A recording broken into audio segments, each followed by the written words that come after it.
Manga Sakamoto Days adalah salah satu manga yang sangat ditunggu-tunggu adaptasi animenya. Tapi sebelum animenya rilis, di anime udah dihujat-hujat gara-gara opening yang katanya jelek. Kenapa nih kira-kira?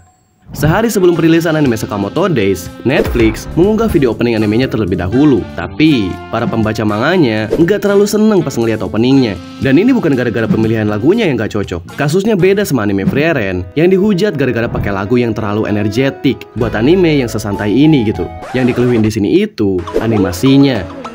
Mereka ngerasa kalau opening anime buat manga yang banyak aksi atau banyak banget adegan gelutnya itu gak seharusnya dibikin kayak gini. Dan gue sebenarnya ngerti sama keluhan mereka. Openingnya ini gak berkesan sama sekali gitu. Mereka cuma nunjukin banyak gambar background sama karakter yang gerakannya tuh minim banget. Sama sekali nggak nunjukin manga Sakamoto Days yang dipenuhi sama aksi. Tapi sekarang animenya udah punya 8 episode pas gue ngerjain video ini. Dan apakah animasinya emang sejelek openingnya? Sebelum itu, kalian harus tahu dulu anime ini tuh tentang apa. Tapi kalau kalian udah tahu ceritanya, kalian bisa skip aja ke bagian ini.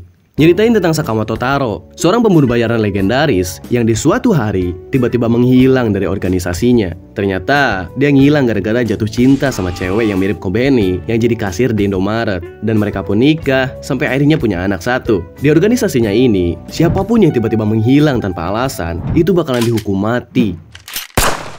Jadi, mereka ngirimin banyak pembunuh bayaran lainnya buat nyari Sakamoto dan bunuh dia. Memperkenalkan Shin, salah satu anak buahnya Sakamoto pas dia masih kerja di organisasi. Dia adalah seorang esper yang bisa baca pikiran. Dia ditugaskan untuk membujuk Sakamoto buat kerja lagi jadi pembunuh bayaran. Kalau Sakamoto nolak, Shin harus bunuh dia.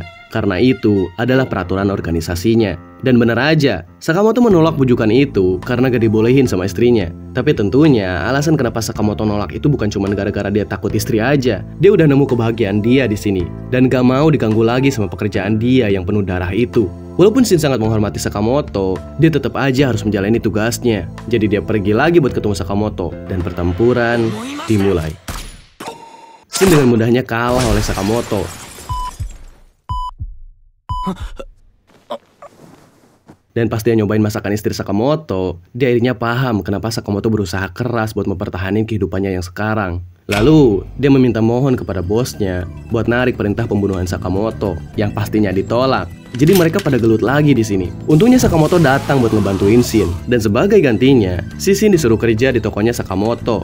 Dan ya, begitulah. Sakamoto Days adalah cerita tentang keseharian Sakamoto yang tenang. Walaupun kadang mereka harus terus-terusan berhubungan sama situasi yang buset sama anjay. Nah, kita balik lagi ke topik utamanya nih.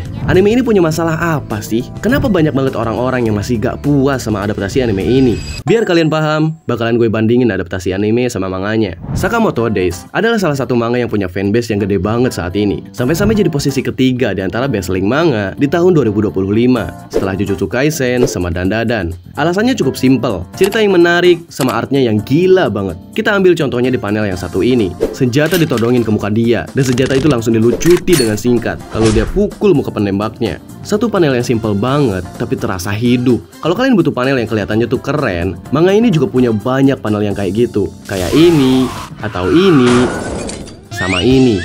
Sebenarnya gue mau coba buat ngejelasin manga ini secara keseluruhan, tapi gue bingung cara ngejelasinnya kayak gimana anjir. Jadi mending kalian coba aja tonton video ini di channel teman gue yang namanya Our Laser.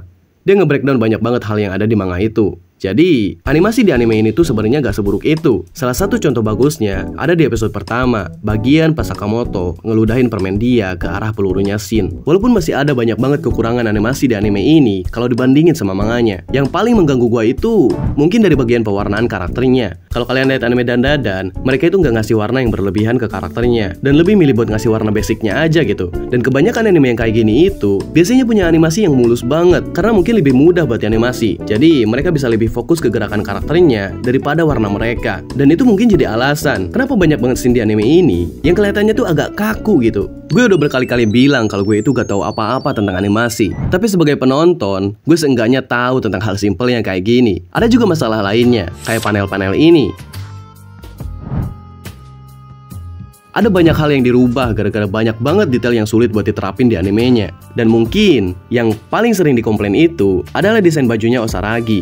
yang diganti di animenya buat jadi lebih gampang buat dianimasiin. Kalau di manganya, detail baju dia ini gak ngotak banget gitu. Yang ini gue gak nyalahin studionya sih. Gue ngerti lah kalau baju nih orang bakalan sulit banget buat dianimasiin. Anime ini diadaptasiin sama studio TMS Entertainment, bukan studio anime kaleng-kaleng ini. Mereka udah ngadaptasiin series anime-anime yang terkenal banget, kayak Lupin the Third, Conan, Baki, Dr. Stone, sama masih banyak banget anime-anime yang pastinya kalian tahu. Studio yang punya banyak jejak yang bagus, tapi entah kenapa mereka agak nurun di sini. Itu sih kata gua. Kalau menurut kalian gimana? Mungkin segitu aja dulu buat video ini. Sorry ya, kalau gue gak banyak ngelawak jadi badut como kayak di video-video biasanya. Lagian gak ada yang bisa dilawakin anjir. Sekarang kita absen member dulu.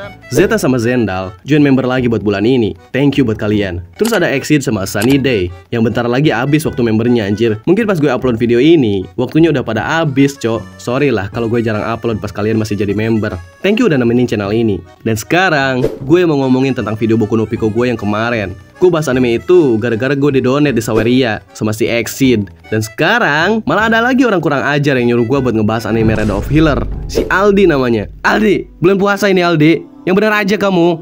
Ya, mungkin nanti gue coba bahas dah. Gak tahu anjing. Udah, bye-bye. Imagine if